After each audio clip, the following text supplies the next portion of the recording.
Following Jesus isn't always easy, but it's not complicated. This is Simple Faith in 5.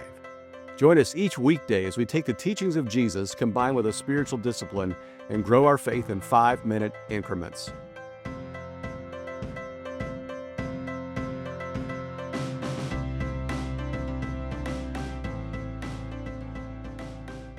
Here's what we're talking about today. Every family has tension. You're thinking right now about tension in your family. Maybe it was sparked by somebody in your home, somebody in your car, somebody in your life. Different personalities, unspoken expectations, moments of disappointment. Church families are no different. And sometimes they're harder because faith raises expectations. I've often heard that expectations are pre-arranged resentments. And we have expectations on each other, don't we? Especially in church. You expect everybody to be perfect.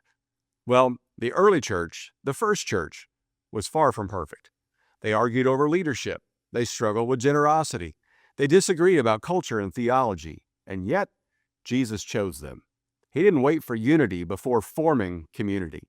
He formed community as the place where unity would grow. Now, this is huge. Because if you're waiting to get in a group of people that all think like you, look like you, and vote like you, you're going to be waiting for a while. Because sooner or later, you'll figure out, oh, you are a little different than I am, and think we can't be friends. We can't be in community.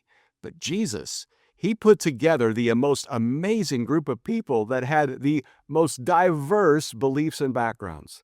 You had people that were Jews, you had people that were Gentiles, you had people that hated Jews, and people that were zealots for Jews. And this was the community in which unity would grow. Historically, this was revolutionary. The church brought together people who would never share a table elsewhere, rich and poor, men and women, Jew and Gentile, slave and free. And what held them together wasn't compatibility, it was grace. The church didn't survive because people were perfect. It survived because forgiveness was practiced.